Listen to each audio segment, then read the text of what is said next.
So we're coming off a week of celebration for the 100th birthday of former President Ronald Reagan. What Reagan-era concepts would you like to see today? Well, you know, with all of the media around President Reagan's 100th birthday, I watched a rebroadcast, an old tape of the 1964 speech then Ronald Reagan, citizen, gave in support of Barry Goldwater for president. And what was striking about that speech is how modern it is in terms of the concern and the central issues that face us. And repeatedly through the speech, President Reagan kept coming back to the concept of whether or not we were going to be a free people who believed in self-government, that we took responsibility for our lives, didn't look to government to give us anything, and in fact demanded that the government get out of our way. And that is the central issue today. That's the core, if you want, of Reaganism, of Americanism.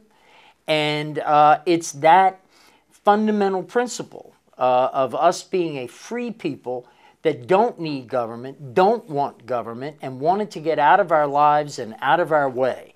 That's the core of what we should take from this this celebration and this and celebration of the life and the presidency of Ronald Reagan. It's really inspiring to think that that this man was able to come in and so clearly galvanize the central issue of his time and our time, and that is whether or not we will remain a free people.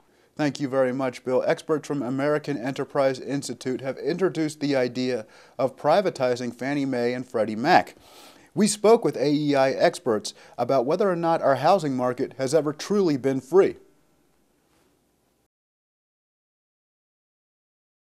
We had a fairly free market, although, again, the government was getting involved before the Great Depression in promoting housing, home ownership, and it created distortions in the 20s that ended badly, and we've just had the cycle that we've just been through now.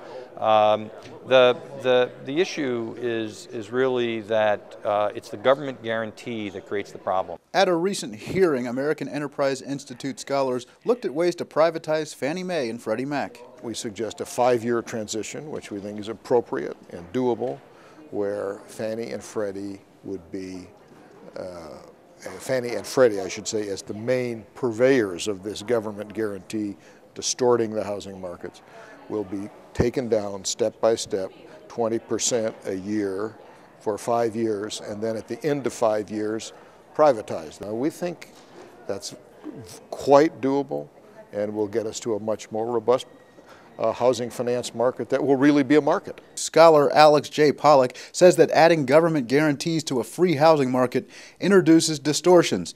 The idea of privatizing Fannie and Freddie isn't anything new. According to Pollack, they've had a lot of private money all along. All of the financing is coming from the private sector. In the end, they're just getting the advantage of a government subsidy. Well, it's a subsidy they shouldn't get.